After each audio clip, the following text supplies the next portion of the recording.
Hey there! Did you know Baker's always gives you savings and rewards on top of our lower-than-low prices? And when you download the Baker's app, you'll enjoy over $500 in savings every week with digital coupons. And don't forget fuel points to help you save up to $1 per gallon at the pump. Want to save even more? With a Boost membership, you'll get double fuel points and free delivery. So shop and save big at Baker's today. Baker's, fresh for everyone. Savings may vary by state. Restrictions apply. See site for details.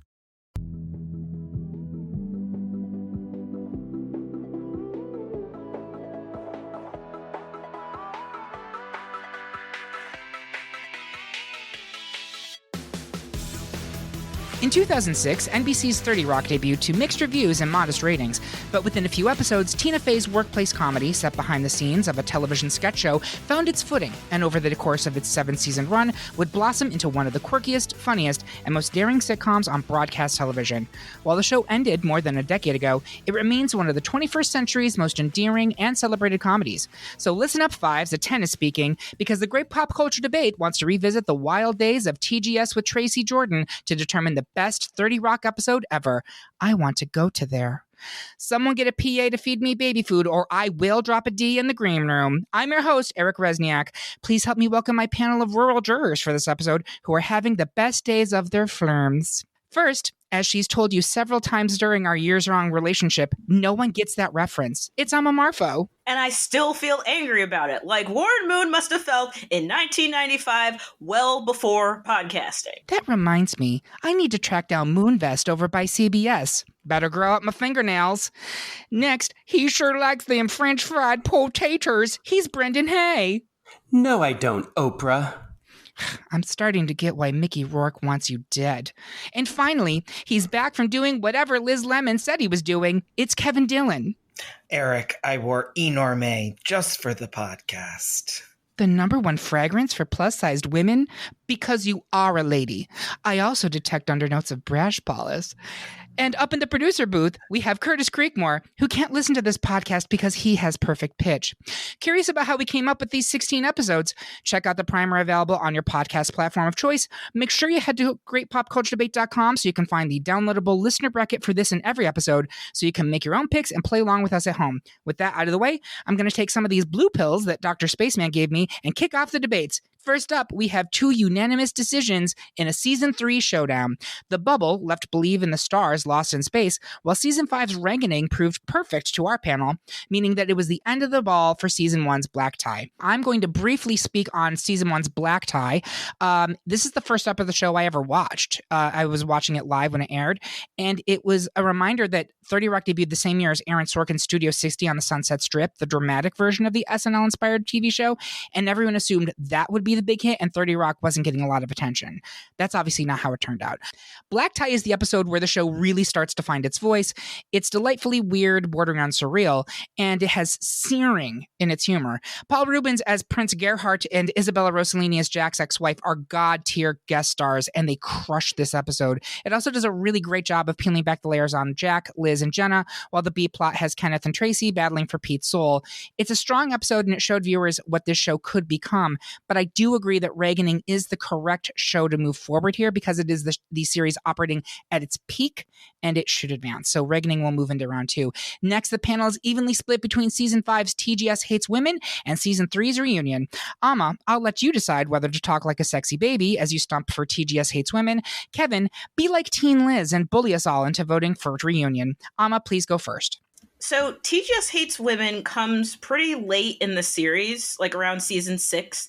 And by that point, we were starting to kind of see some of the quality kind of ebb and flow. I don't think it ever pitches downward in a way that's alarming like other long-running comedies, but this was in the later run, and it was just kind of like this punch that lets you know what the show can do.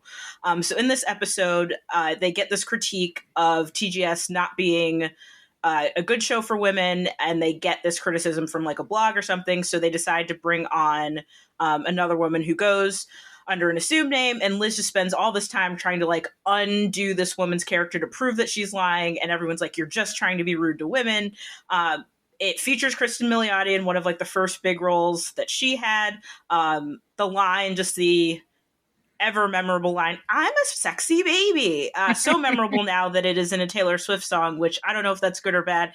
However you choose to feel about it is fine with me. But there's also in the B plot, one of my other favorite 30 Rock running jokes, which is any and all references to Titanic Finder, not founder, Finder, Bob Ballard. And I personally love that because Bob Ballard is among the most famous alum of my alma mater, the University of Rhode Island. So we love it when Bob Ballard gets any sort of mention. So the idea of him being just like an ongoing nemesis who was never on the show. Bob Ballard did not participate. They have his character, but it's not the real Bob Ballard. And his niece, played by Chloe Grace Moretz in this episode. And it's just this wild rivalry between a 50-something TV executive and a child. And it's just so funny. And it kind of brings you back to like some of the strongest episodes of what 30 Rock could do. So it's one of my favorites. The rivalry between Jack and Kaylee is one of my all-time favorite plot lines on this show. It is hilarious. The two of them do amazing work. But that being said, Kevin, talk to us about Reunion. Hey, Liz, how's your telescope? I don't know, Kelsey, how's your mom's pill addiction? That line alone, the combo of that is why Reunion is one of the funniest episodes. Liz Lemon is like feeling her oats. Jack's about to potentially get the big CEO position. Liz's high school reunion is about to happen. And he's like, Liz, you're a success. Go back and show them that you're not the nerd that you used to be. And so Jack doesn't end up getting the promotion. And he still flies Liz on the private jet to go down to a reunion. And it turns out Liz Lemon wasn't just the hapless nerd. She was the bully. And it is so iconic, so funny.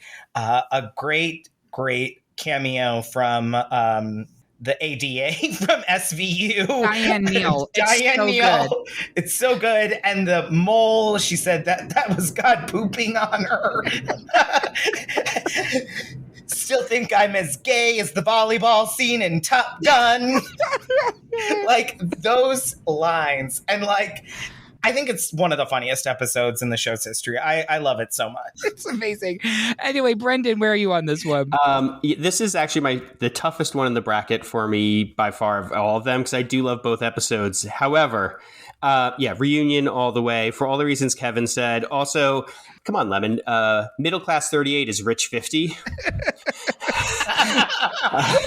Which is just a great way to paper over any complaints on that storyline. It really encapsulates the beauty of this show of satirizing the people who actually make comedy television, because I am a TV writer. I've worked in late night comedy rooms. Every comedy writer always sees themselves as the victim.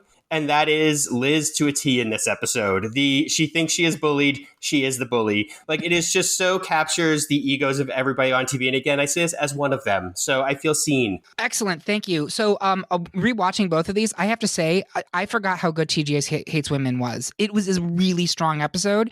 And I almost would vote for it here. But number one, I don't want to tie. And number two, I do love Reunion. So I am going to give it to Reunion. And that will advance into round two. Next, much like the cinematic opus Honky Grandma Be Trippin', it's all about Tracy, as the panel is currently split between season 5's Queen of Jordan and season 1's Tracy Does Conan. Brendan, please do not become a stabbing robot as you argue for Tracy Does Conan. I'll explain why it's my way till payday and why Queen of Jordan should advance. Brendan, why don't you go first? Queen of Jordan, I think, is one of the highlights of the later seasons. I think Tracy Does Conan is actually the moment the show finds itself. This was like so early on in the run. This is what establishes the form that later Queen of Jordan can play with and mess with. Where it is like all the storylines just firing at top speed. It really hits almost like a classic farce in the third act when it becomes Liz trying to solve Jack's problem and the Tracy problem and the ridiculousness of Kenneth at the Dwayne Reeds and maybe the most perfectly New York storyline ever of you don't know which Dwayne Reed on each of the four corners. And just explodes in such a beautiful comedic way for them to even just to build to one final punchline of after this whole episode worried about what Tracy will do when he appears on Conan, he just falls asleep. And then on top of that, this introduces Dr. Spaceman, Dr. Leo Spaceman, which seemed like such a one-off joke in this episode and became one of the greatest characters on the show. So yeah, this is to me where 30 Rock really becomes 30 Rock. Yeah, it's one of those early episodes. It really does sing. Excellent. Thank you very much. So Queen of Jordan was a total departure for the show, taking the form of a Real Housewives-like reality show following Tracy's wife, Angie, played by Sherry Shepherd. The main 30 Rock cast is in the mix with the fake cast of Angie's reality show, which includes the introduction of Titus Burgess's DeFwan, who would become a recurring character on the actual series. It's a big swing of an episode, and it connects. The main plot features Liz trying to wrangle Angie into setting aside her multitude of side projects. Her single, My Single is dropping, to try to get Tracy back to come home from his trip to Africa, while Jack spends the episode trying to prove to the reality show cameras that he is not a clumsy gay buffoon, and Jenna picks fights and stages an intervention for herself, all for attention. Meanwhile, Frank reunites with his former middle school teacher, played by Susan Sarandon, who is imprisoned over their sexual relationship. The send-up of Real Housewives is pitch perfect. I believe it's informed by Tina Fey's own love of the trashy reality show format. Putting the cast we already know and love into that world is a brilliant move, and it shows some of their worst impulses, but in the best way. Angie, to me, is one of the best recurring characters on this show, and Shepherd brings her A game to this episode. She gets some amazing lines, some of which I still quote regularly.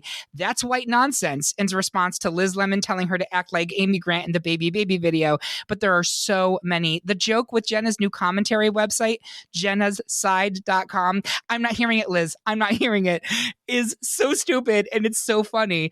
In conclusion, I want to say, Ham, Amma, where are you? Let me just say first for Queen of Jordan, the whole Ham thing, to this day, there is a mix on YouTube of Run the World Girls by Beyonce, but instead of girls, it's just Andy Jordan saying Ham, and it makes me so happy that it exists.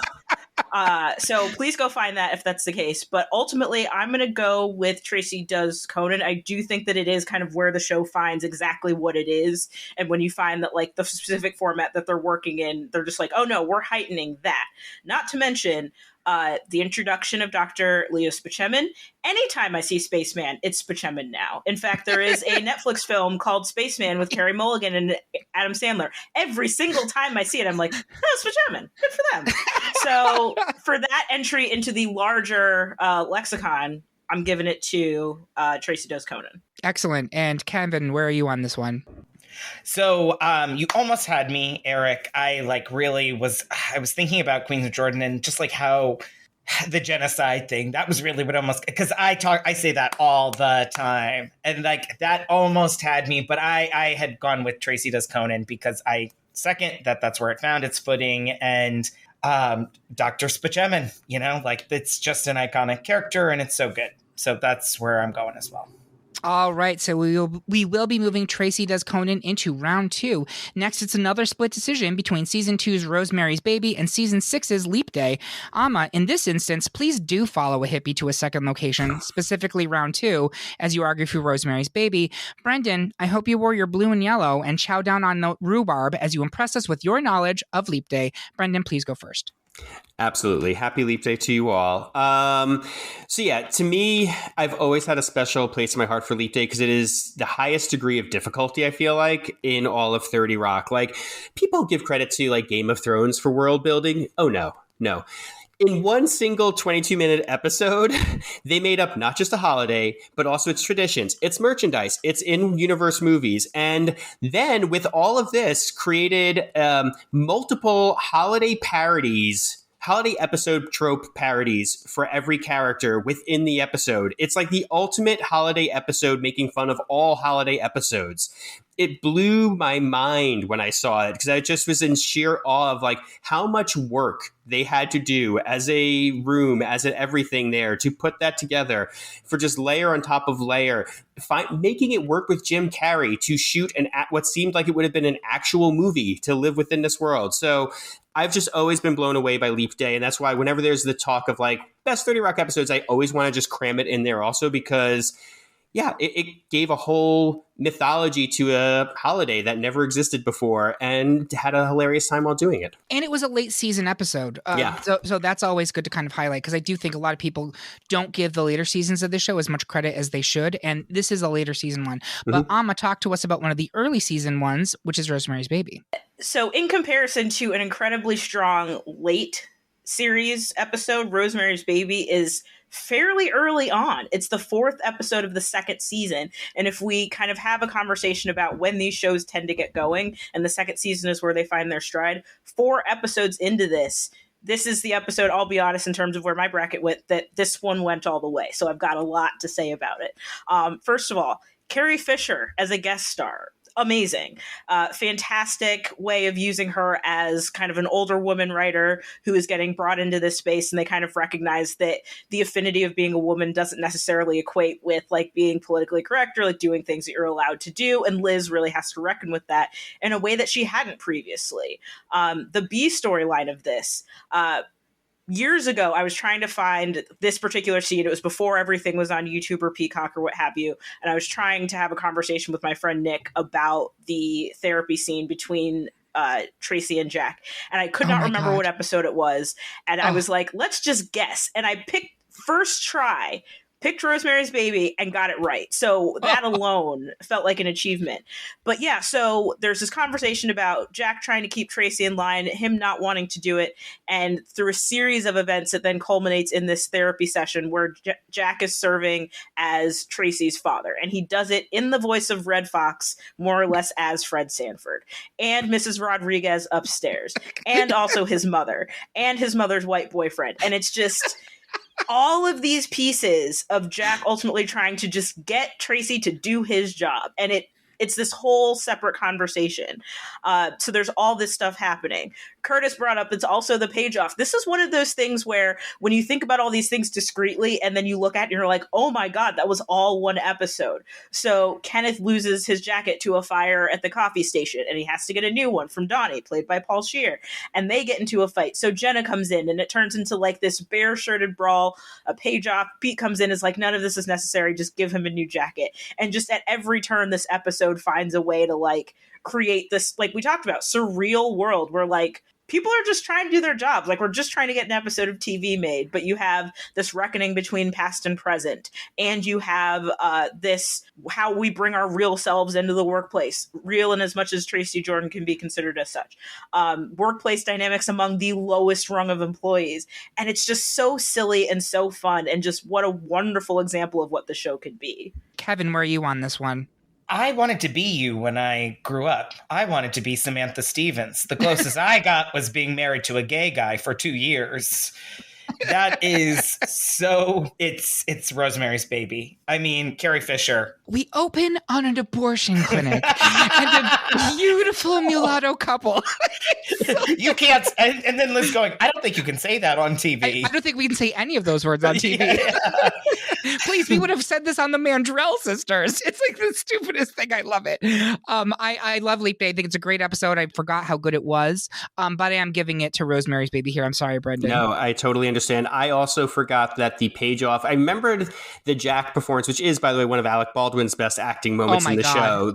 But I forgot the page off, which has given me two things I love for life. One is just Kenneth's delivery at the end of, you burned my jacket, is amazing. And then also I think it's the beginning of the runner for Supercomputer, the fictional NBC show, which I'll be honest, I actually thought was real when they first had it there. I thought, I was like, how did I never know of this weird late 70s oddity? And no, they just sold it that well. So totally understandable. And it spun off like Family Ties, Cheers, ER, like every show was a spin-off of Supercomputer. All right, so we will be moving Rosemary's Baby into round 2. Next, it's another split decision, blurg, this time between season 2's Ludachristmas and season 3's Apollo. Kevin, try to reclaim your childhood happiness by celebrating Apollo.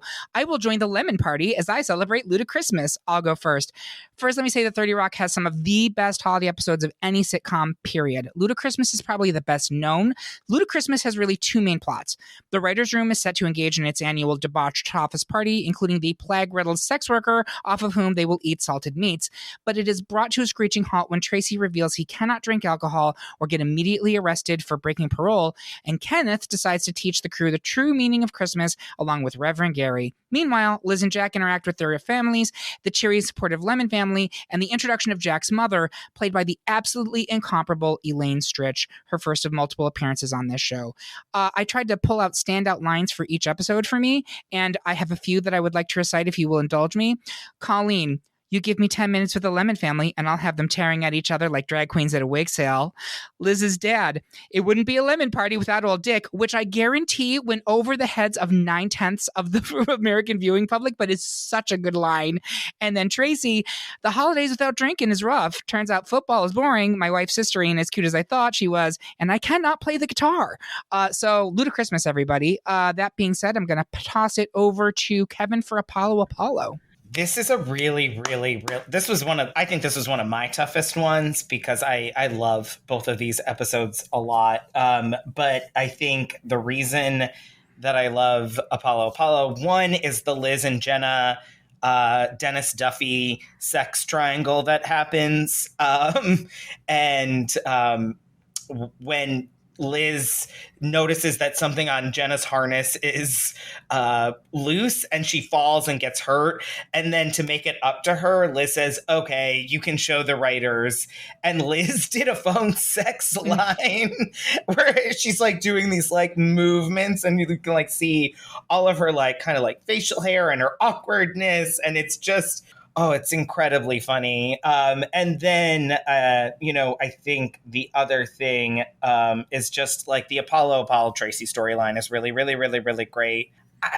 It's one of those episodes that I also think is in the middle of the show that has like a really good cohesive plot line that's super fun and a good ensemble for all the characters. I might be switching to the Ludachristmas just because of Elaine Stritch. I'm torn. I think that might be what ends up happening. All right. Amma, where are you on this one? I love a 30 Rock holiday episode. I also love an episode where they're like not sure if they could get a party off the ground. Although my favorite one still remains Kenneth's party, where you just see flashes of it. Kenneth just being like, I will have you know, Miss Lemon, before last night, I had never seen Chris or .com cry. But I do love Apollo so much. Just like kind of the things that it reveals about Jack, like the idea of Lizzing as a whole, hysterical. Not to mention, Eric, you and I met on a 30 Rock trivia team. Yes, that's right. In our process of trying to figure out what that team should be named, we were like, let's be the Rural Jurors. And I said, there will be so many Rural Jurors, let's pick something else. And we landed on 1-900 OK Face, which is the sex line for which Liz Lemon works. That's right. But I also want to bring up numbers. There are enough numbers. Yep. So I'm going for Apollo. Amma, you might have got me back because I was like, damn it, I forgot. And that's when Jack has his 50th birthday and he has Adam West come and he's like, and ladies and gentlemen, Jake Delahy. It's just so funny. I will go with whatever people are leaning towards. I'm torn. Brandon, where are you on this one? I'm about to make this harder then, because no, I absolutely love Apollo, but I'm sticking with Ludachristmas solely on the Christmas string all throughout 30 Rock is so strong, and I feel like one of the Christmas episodes needs to keep going. I do think Ludachristmas is probably my second favorite of all of the Christmas episodes, but Elaine Stritch, my God, Colleen Donaghy is one of the best characters in the entire show. This episode alone has so many of her amazing insults, and also just the back and forth between her and Jack on I love any scene that's between the two of them, so I'm sticking Ludachristmas. It's the second nicest office in the building, Mother. There's only two more. I don't like those odds. I better give up on that dream. I don't like those odds. Yeah, you got me.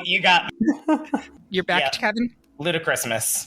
All right. Well, Amma, here's the great news. Self-fulfilling prophecies. You are the minority vote who's still correct. Oh, boy. All right. I can live with that. All right, we will be moving Ludachristmas into round 2. Finally, in round 1, it's 2 more unanimous decisions as our love of Season 2's MILF Island meant that we no longer wanted to hit Season 6's Dance Like No One's Watching, and Season 4's Anna Howard Shaw Day held up the line for Season 1's The Head and the Hair. But Amma, you wanted to say something about both of those unanimously doubted episodes, right? I did. I'll start with Dance Like No One's Watching. For the purposes of this bracket, we each had an opportunity to insert a wild card. Dance Like No One's Watching was my wild card. I chose it, but I also agonized, like loud groaning in an apartment where no one else lives when it went up against MILF Island, because MILF Island is among the strongest episodes of the entire series. Dance Like No One's Watching for me is notable because it has probably one of the longest fuses on a joke that I've ever seen. And I've always really loved this about 30 Rock because it's one of those shows that you can go back and see a joke and then realize, oh gosh, that's even funnier than the first time I heard it. And I feel that way about the whole premise of this episode. So for the purposes of this episode, we're talking about Jenna being a new judge on the show America's Kids Got Singing and getting famous for her insults such as "go back up your mother." And the way that they managed to use music without paying the royalties of using music is a throwaway line from Jack was like, "Oh, well, it's Songs of the Public Domain week." A joke that made me laugh so hard on that Thursday. And then like Monday morning was like, oh my God, that's hysterical. So that's one of the storylines of that episode. The other one is they come back from vacation. Liz Lemon is in a fantastic mood and everyone's like, something's not right. What's going on? And they find out that she is part of the New York Liberty Timeless Torches, their dance team for like mature women. And that joke comes back again because you can't pay for CNC Music Factory, gonna make you sweat. So instead you get Every Person Dance Soon as opposed to Everybody Dance Now. So you get the same joke again with a different layer. And that part I realized last week. So that joke is, we got like a 15-year fuse on that joke and it just keeps getting better. So I cannot let us go without having that conversation because it's just one of the most incredible things that the show is able to do is stay funny in different ways over time. Yeah, absolutely. Great picks. And did you want to say something about the head and hair? I did have the head and the hair as well. Yes. So that is one pretty early on, season 1, episode 11, where Jenna and Liz are trying to kind of catch the eye of two different guys that are in the building, the head and the hair. And then it's like, well, who do you think you can like reasonably get? Who are you attracted to? And they just have this whole conversation. And it's just really funny kind of going into some of the elements of Liz's dating life, Jenna's dating life, and like how they interact with one another. And it is just so silly, so funny. And it's one of those early classic ones that has so many wonderful lines. And I wanted to make sure we got to talk about it because, again, it's an early example of like what the show can do and what we were going to get in terms of both of their dating lives. And it's just really, really funny. All right. So with that being said, we are at the end of round one. We're going to take a quick break to dial 1-900-OK-FACE so we can chat with Bijou. We'll be right back after these messages. $5 can't buy you much these days. In the 90s, the Big Mac Extra Value Meal rang in at $4.59. Today, that same meal will cost you $7.89 and leave you filled with regret. You know who would never do that to you? The Great Pop Culture Debate. For just $5 a month, our Patreon supporters gain access to a treasure trove of unaired content, like those secret fries at the bottom of the bag. So if you're hungry for some delicious pop culture content, pass on the Big Mac and head to greatpopculturedebate.com to become a Patreon supporter today. Now I'm hungry. It is Ryan here, and I have a question for you. What do you do when you win? Like, are you a fist pumper, a woohooer, a hand clapper, a high fiver? I kind of like the high five, but if you want to hone in on those winning moves, check out Chumba Casino. At ChumbaCasino.com, choose from hundreds of social casino-style games for your chance to redeem serious cash prizes. There are new game releases weekly, plus free daily bonuses. So don't wait. Start having the most fun ever at ChumbaCasino.com. No purchase necessary. VGW. Void where prohibited by law. See terms and conditions. 18+. It is Ryan here, and I have a question for you. What do you do when you win?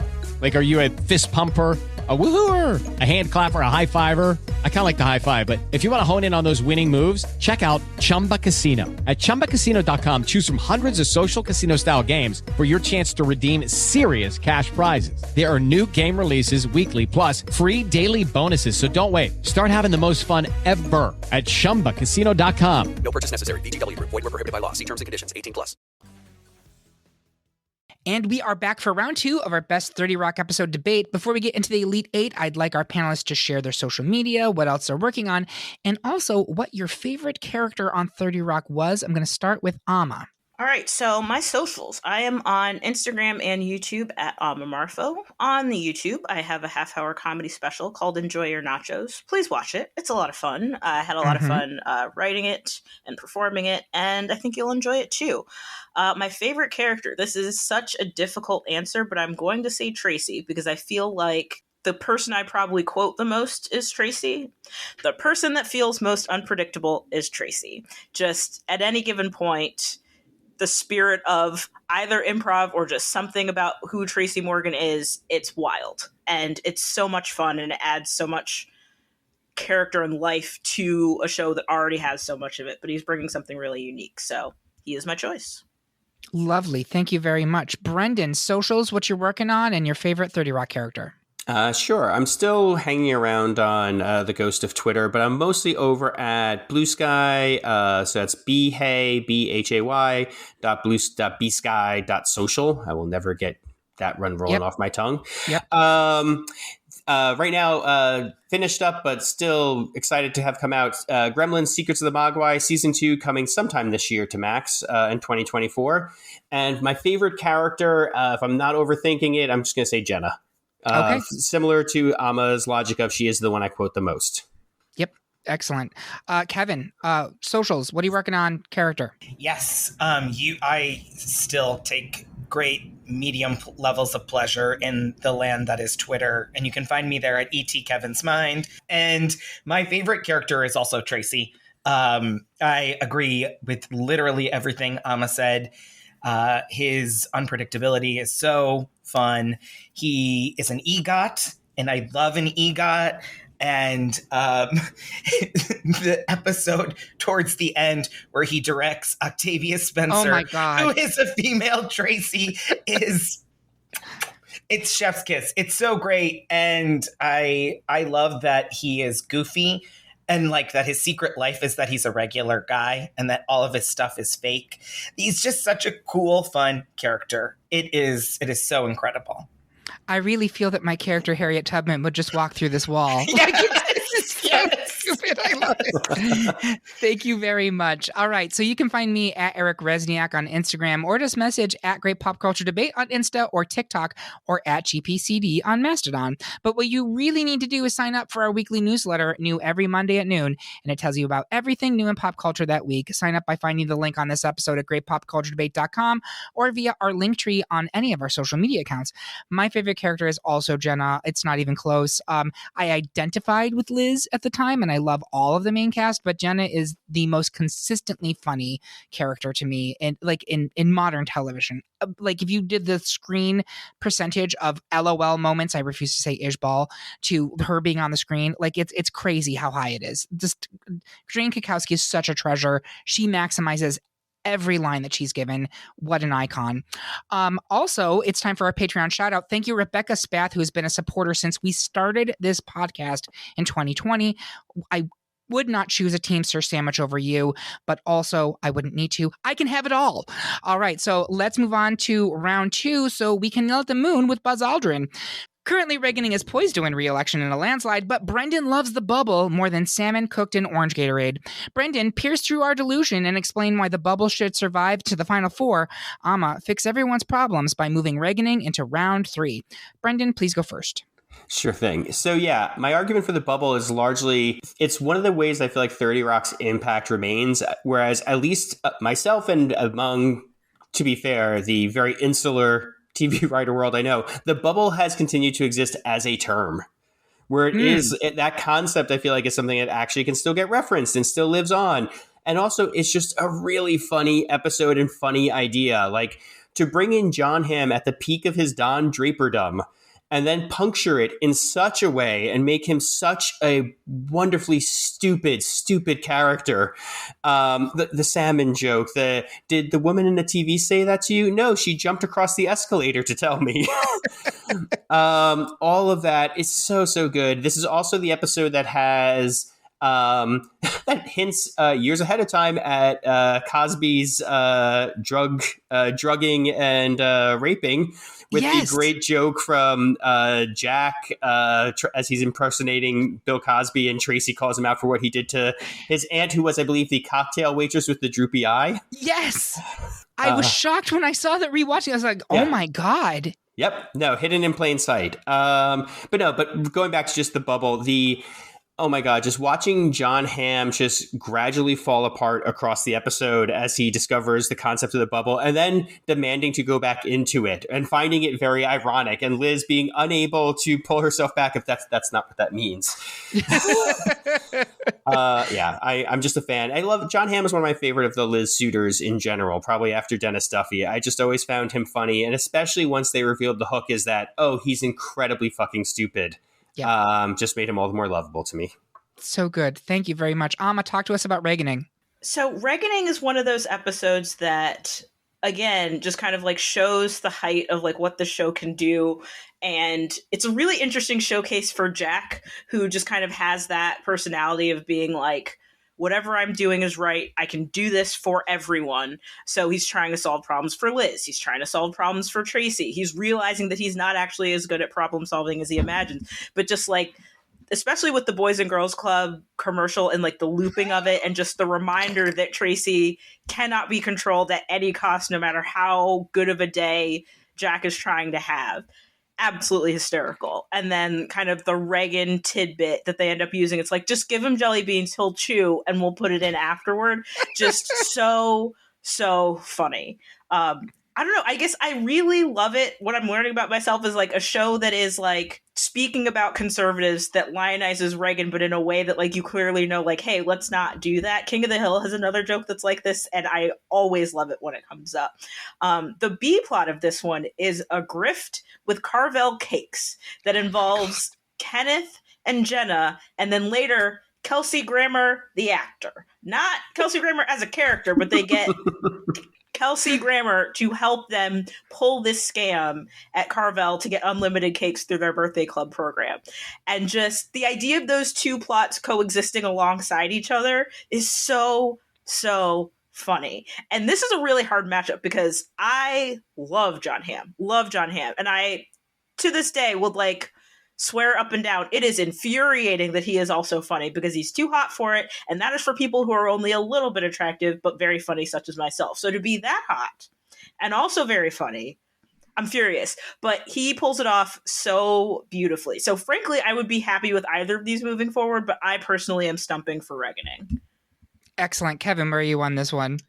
Sex makes the people go away. Well, apparently not Nancy Reagan, allegedly. Oh, God. I needed to make I'm saying this all allegedly. Thank you, Star Jones. I don't want to get any lawsuits, but that alleged cocksucker Nancy Reagan.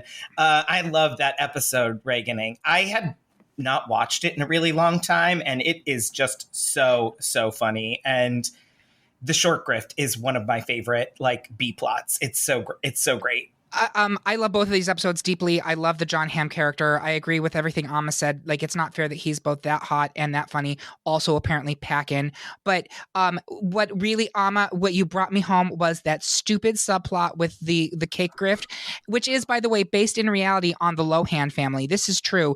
Like, Dina Lohan had a black Carvel ice cream card and was pulling a scam on them. That's right. It was in the trades. Right. And you know that, of course, Tina Fey follows that because this is post Mean Girls.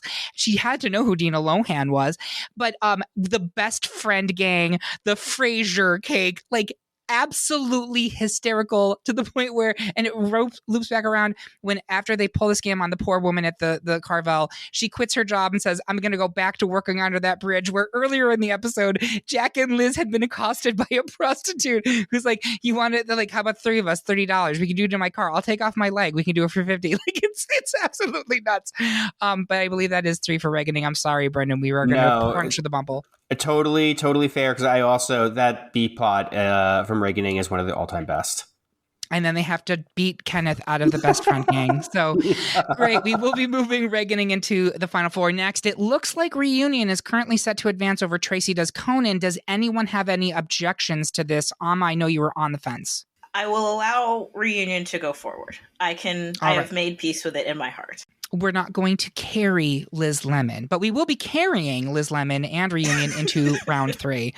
Next, it's a season 2 showdown between Ludachristmas and Rosemary's Baby. Brendan, keep an eye on Tracy's monitor bracelet as you argue on behalf of Ludachristmas and help Rosemary's Baby. Kevin, you're its only hope. Kevin, please go first. For me, Rosemary's Baby, I actually literally watched that episode right before we recorded because I was like, it puts me in the best mood. I think Carrie Fisher is one of the unsung heroes of comedy in film, in television. She ghost wrote a lot of different things. And like to get to see her do something at this comedic level again, it had been a really long time since she had a major role where she was on screen, and getting to like let out her wit and humor. And obviously she had wishful drinking, and that is really what brought her back. And like this whole sequence, you fantasize about the Jamaican man from across the hall. I am you, you are me, Liz Lemon. I also live outside of a train station, which like the train is right next to me. I'm like, oh my God, am I Rosemary? I wasn't going to say anything, Kevin. I was not going to say it. I was like, what is happening to me? And she's like, she's pouring the wine. And she's like, have you been drinking wine all day? And she goes, it's heart healthy. It's heart healthy. All day. And my favorite is Liz is like, she gets the fellowship award at the beginning.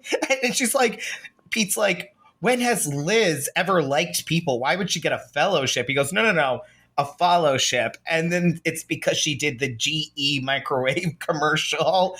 And then he says to her, are you going to put that in a 401k, the money she gets? She's like, yeah, I got to get one of those. And she's like, where do you have your money? And she's like, I have like 12 grand in checking. And he's like, are you an immigrant? It's just like insane. It's so, so funny. And then, of course, going back to the Tracy Jack dog fighting and him doing all the I mean, every plot is amazing. It's just a perfect episode. Excellent. Brendan, talk to us about Ludachristmas. Yeah, I mean, I can't argue against anything Kevin or in the last round Amma said on Rosemary's Baby. It's amazing. But I will throw for Ludachristmas again. So previously we talked about already the amazingness that is all the Christmas episodes, but just the performances here specifically. Elaine Stritch, as we've already mentioned, just her delivery of "No, I'll cry" is just so, so perfect. And then also, let's just call out Liz's parents in this, Buck Henry and I think it's Andrea Gillette. And Andy Richter as her brother. The three of them are absolutely hilarious. That's a good flash dance, honey. That's a good flash dance, honey. It's so, so great. It's also, I love getting the sense that like just I like that nothing is held sacred in 30 Rock except for the weird friendship between Jack and Liz. That it is their families are as toxic as you make something while still keeping it hilarious. In totally different ways, not in even expected ways in the terms of Liz's family, but they're equally damaging to these people who have made it where it's like the only real genuine relationship these two characters can have is each other. It's this kind of like, my coworker's the closest person in my life. And I feel like there's a lot of episodes that really bring that out. And Ludachristmas is, I think, one of the ones that first really hit that dynamic so perfectly. Yeah, that's a great point because you can see that Jack is actually genuinely jealous of her relationship with her parents. They bring him the popcorn tin. It has cheese and butter and caramel. All my favorites. How did you know? It's so stupid. Thank you. Amma, where are you on this one? I love a 30 Rock holiday episode or even a holiday reference. To this point of the podcast, we've not even scratched upon Werewolf Bar Mitzvah, my go-to holiday song. On October 31st, I always listen to that. And it also has one of my favorite quotes from Jack, where he gets the compliment when they're ice skating. And Liz is like, oh, it's nice to have positive reinforcement, isn't it? And then Jack goes... He's like, I do look like the Arrow Shirt Man. I did do a great job lacing up my skates, and I did a fabulous job finishing my muffin. And just the way that, again, like a man in his 50s just kind of like needs that reinforcement is so funny. But again, so much to love about Rosemary's Baby. Like what it's doing for the show, what it kind of does for the characters as a whole. Jack, again, all-timer quote, please don't make me speak to a woman that old ever again. Yes. The mailbox like tipping over and everyone's like, oh, obviously that's a Haldeman reference. Like there's just so much to love there, let alone just the delivery of mind your own damn business, Mrs. Rodriguez. Like, are you kidding me? It's a perfect episode. I can't not stump for it. So Rosemary's Baby is getting it for me. Yeah, I love Ludachristmas, but especially that Jack, like that is Alec Baldwin, like peak moment on this show where he's doing the Cállate, papi, quiet, Mrs. Rodriguez. Like it's so good. When he's Tracy's I mother, only like act out because I want your love. I know my now do me. That's just this is not helpful because there's also I think the I'm just actual doing therapist Good in the Times room. impressions now. Yes. It's so good. I am going to stick with Rosemary's Baby. So excellent arguments, 2 wonderful episodes. We will be moving Rosemary's Baby into the final 4.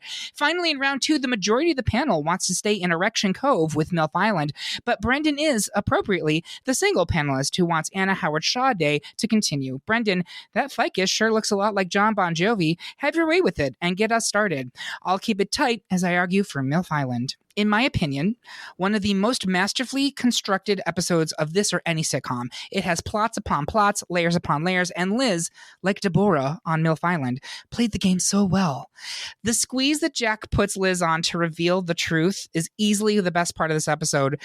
The Pete subplot is fine, but honestly, it's unneeded. And MILF Island is one of the very best fake shows to be featured on this show. And there's a lot of amazing fake shows on 30 Rock. Speaking of which, if you go to our website right now, there's a top 10 list, the top 10 fake shows on 30 Rock. So check that out. But to me, again, I go back to the quotes, the things I say over and over again. So for this episode, Jack, if you Google the phrase Class A moron, my name pops up first now. So step aside, Randy Quaid. Deborah from MILF Island. I mean, one of my implants exploded and I didn't even ask to get off the catapult. And then Kenneth. Miss Lemon, your eyes look like my uncle's after he would drink from the air conditioner. I thought we were friends. So that's what I have to say about that. Brendan, talk to us about Anna Howard Shaw Day. Again, yeah, love absolutely both of these. For Anna Howard Shaw Day, this goes to, again, the just wonderfully warped heart at the center of 30 Rock. Of their Valentine's Day episode is the relationships of Liz refusing to admit she needs everyone even while she's being drugged for dental surgery. Jack exploiting NBC's temporarily owning of John Bon Jovi to try to impress someone with my favorite of Not Now, John Bon Jovi. I hate this place. Yeah, it's so great. And then Jenna's stalker storyline of her just being sad that her stalker's no longer really threatening her life, that he's moved on. It just encapsulates again that it's their version of love is all these characters whose the closest thing they have to a heart is their relationships at work, which on the one hand is rightfully played as sad, but is also like it does bring some actual rare emotion into the show in a way that doesn't curdle the comedy. Like the part at the end where it's like, oh, Jack taking care of his friend Liz is actually what ends up impressing Avery is actually sweet and clever. Yeah, because this is Avery's introduction episode. Yeah, exactly. Where I believe she's listed as she made Maxim's top 100 I'd rape that list. Correct. That is one of the, yes. Yeah. Again, it's just so good. And it's also, this is, I think, has the callbacks to all the boyfriends. This might have been the episode where you learned that Drew lost his hands and now has hooks for hands. Yep. I love all the Liz callbacks there also, because it's got, I forgot we haven't even gotten to Mr. Ted Lasso's. Oh, right. I'm blanking on his name Floyd. and the character's name. Floyd. Thank you. So yeah, this has got a little Floyd in there also. Amma, where are you on this one? For me, the lasting image of Anna Howard Shaw Day is that kind of outro with Floyd and Dennis and Drew as those Jamaican nurses. Like, I cry laughing at it. Like, I do go back and watch it like every Valentine's Day because it's so silly and so fun. Don Cheadle on a bed of rice. Yes. Yeah. Yeah, One of my that coming favorite out of lines. Jason Sudeikis is among the funniest things he's ever done.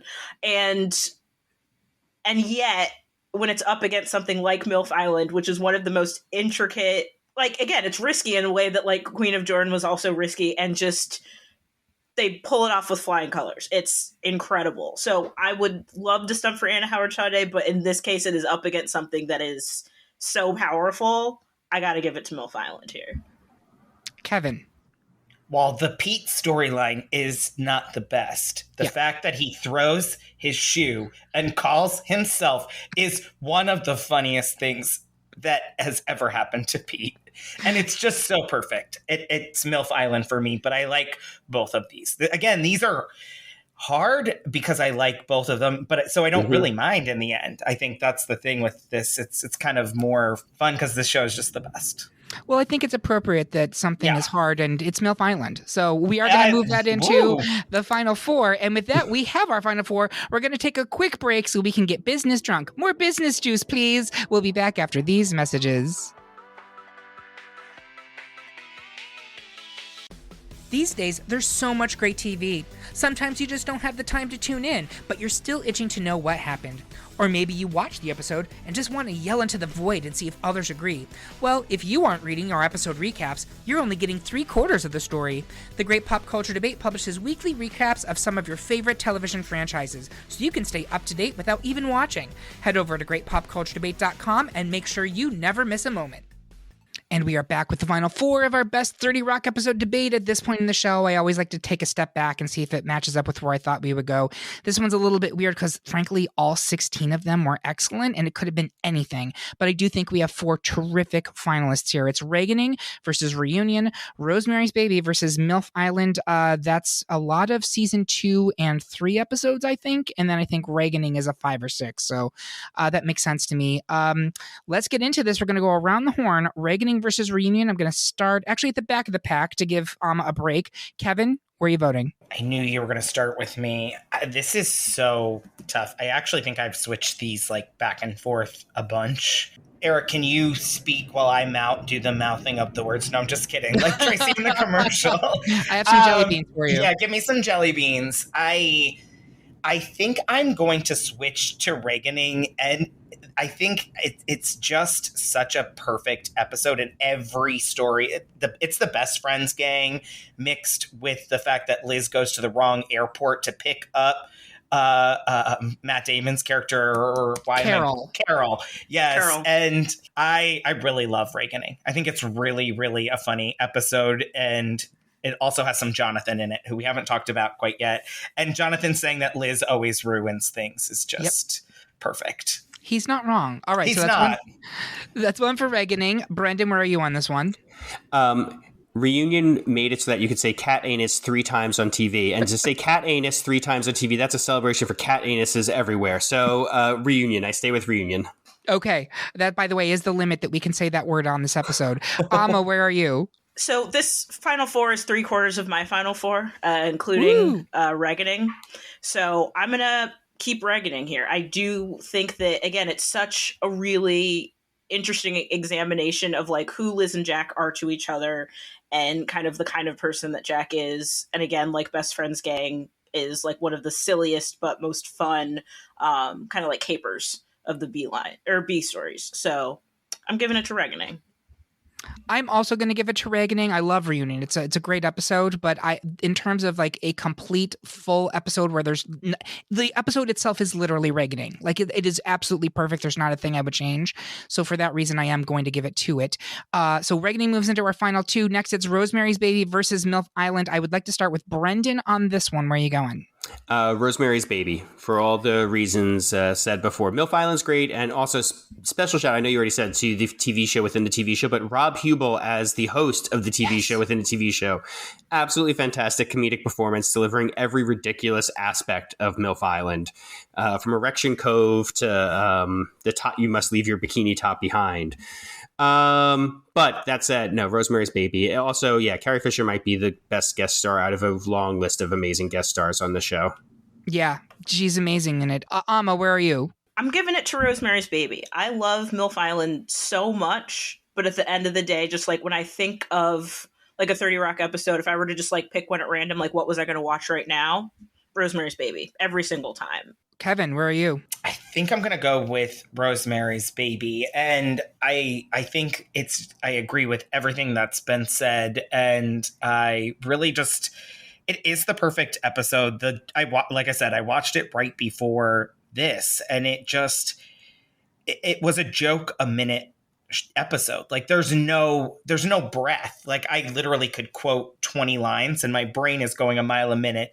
Think of which line to quote. Oh, you are my heroine. You're not, I don't want to inject you and listen to jazz. That was the one I was trying to think of. And then Pete going, oh my God, it's just so good. And it is a perfect episode. Yeah, I'm gonna give it a clean sweep to Rosemary's Baby here. I love MILF Island. I think it is, like I said before, it's a really layered episode that is so well done. But it is exactly what you just said, Kevin. It's the mile-a-minute jokes in Rosemary's Baby. Like every line in that episode is hilarious. What is this neighborhood? It's called Little Chechnya. Does that guy have a gun? Yeah, but don't worry, he's not a cop. Like, That was the other line. Yes. it's so good. So we'll be moving Rosemary's Baby into the final two. So we have a final two of Reaganing versus Rosemary's Baby. I'm going to start with, I think, Amma, you're actually the one I haven't started with in this final. I'm going to have you go first. I'm giving it to Rosemary's Baby. I have stumped for both of these over the course of this episode, but at the end of the day, when I think about 30 Rock and the height of its power is the best thing that it could possibly do, blending kind of like a legacy of something like the Dick Van Dyke Show, Mary Tyler Moore, the Muppet Show, if you count it as like a writer's room comedy, which I do. When I think about like the kind of thing that it can do, Rosemary's Baby is that. Amazing. Kevin, where are you? Before I say where I am, I do want to give credit to some characters that we haven't talked about just quite yet, Sure. Which are Frank, Toofer. Amma made me think of this with the writer's room. Frank, Toofer, Lutz, and Sue, who each have some of the funniest moments with the pranking, Frank and peeing in the jars, and it like being him being the most green GE employee, and Lutz being Kellen Lutz's uncle, and him like sitting on his lap like he's a little baby, and Sue being part of Tracy's group, and like him thinking of her as a daughter. All those like little throwaway lines that happen, which is something that Rosemary's Baby does. It leverages the ensemble and adds in a guest star or a secondary person into their lives in a perfect way. Again, making it like the Mary Tyler Moore Show, where you have these people coming in and out of the series and making these special impacts. And, you know, this episode highlights that really well. And, it's just really perfect. So that's my vote. Okay, Brendan, where are you? I'm going to also go Rosemary's Baby. Reunion is actually the episode I've rewatched the most, but Rosemary's Baby is definitely in the top 3 to 5 that I've rewatched the most. It is just hysterical joke and hysterical performance, one after the other. One of the things I haven't gotten a chance to say yet is 30 Rock is also a live-action animated show. In addition to Mary Tyler Moore Show, the other show I always think of with 30 Rock is The Simpsons, because it has that similar sense of just like a world where anything can happen. The emotions are real, the jobs are real, but the way it's enacted, how extreme and how heightened it gets, is surreal in a wonderful, hilarious way. And I just wish there were more shows like this in general. But that all said, that has nothing to do with Rosemary's Baby. It's just a hilarious episode, and I believe it ends with the phrase cat penis. Which we can say because it wasn't the other one that we can't say anymore. That's correct. So thank you. I'm going to go ahead and give it a clean sweep for Rosemary's Baby. Everything that has been said about it is true.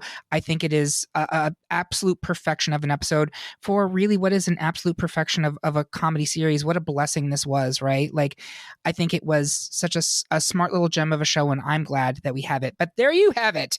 Our pick for the best 30 Rock episode is Rosemary's Baby. Do you agree? Do you think we should join Tracy at the School of Hard Knocks, which is a 1-year vocational program that teaches young men how to go door to door selling magazine subscriptions properly? Tell us how you really feel by leaving a comment on this episode at greatpopculturedebate.com, or find us on Instagram, Facebook, TikTok, or Mastodon. While you're there, make sure you subscribe and follow the podcast so you can hear about what new debates are coming soon, vote in open polls, and even decide which topics we tackle next. I want to say thank you to my panel. Do you act? Because we should do a movie where we're on a road trip together just being sluts. And thank you for listening. If you loved what you heard, please consider supporting us on Patreon, where you can get even more exclusive content and you get episodes a whole day early. We hope you have a good one. And remember, everyone is entitled to their wrong opinion. Now, I'd like to close this episode by the panelists joining us in our national anthem, Muffin Top.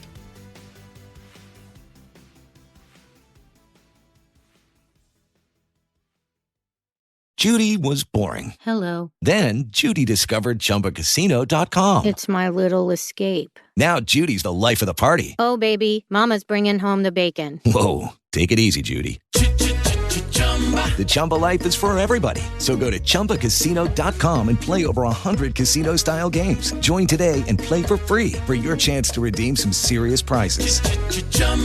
ChumbaCasino.com. No purchase necessary. Void where prohibited by law. 18 plus terms and conditions apply. See website for details.